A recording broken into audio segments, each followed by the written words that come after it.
there really isn't a one size fits all diet. And this is coming back to your CGM point.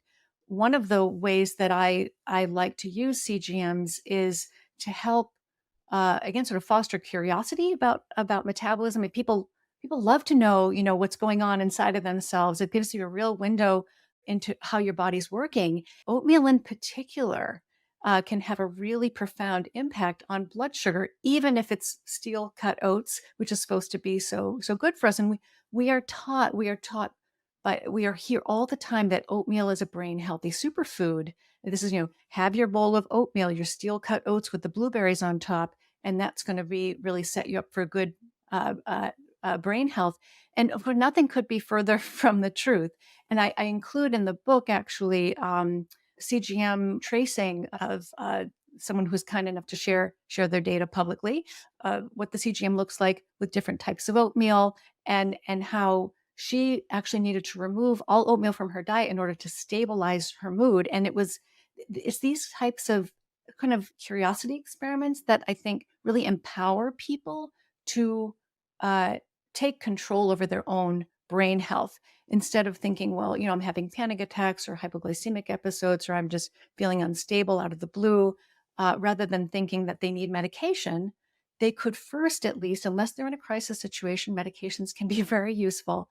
Why not start with food first? Why not look there first? Because 9 times out of 10, you'll be able to help yourself feel so much better.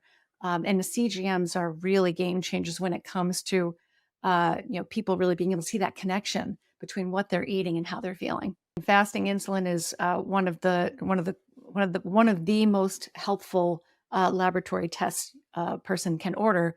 What you really want to see ideally is you want to see a fasting insulin of, say, 6 or below. I mean, I always say to people, at least we'd like to see your fasting insulin in single digits, and 6 or below is really ideal.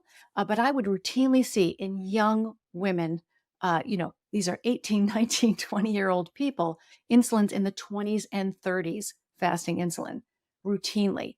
And of course, if you lower your carbohydrate intake, because carbohydrate is the macronutrient that spikes insulin the most, has the biggest effect on insulin. It's not that it's the only thing that affects insulin, but it affects insulin the most. If you lower your carbohydrate intake, that will drop your insulin. And it's really effective and really predictable response. And you can change it in just a matter of weeks. And the same with triglycerides. So triglycerides, which are part of the standard cholesterol panel, they almost always drop like a stone on a low carbohydrate diet. You can see people's triglycerides drop by hundreds of points in just a few weeks by getting their carbohydrate intake under control and a ketogenic diet very, very reliably. Not in every single case, but in nearly every single case will drop those triglycerides. And that's really, really good news for your cardiovascular health.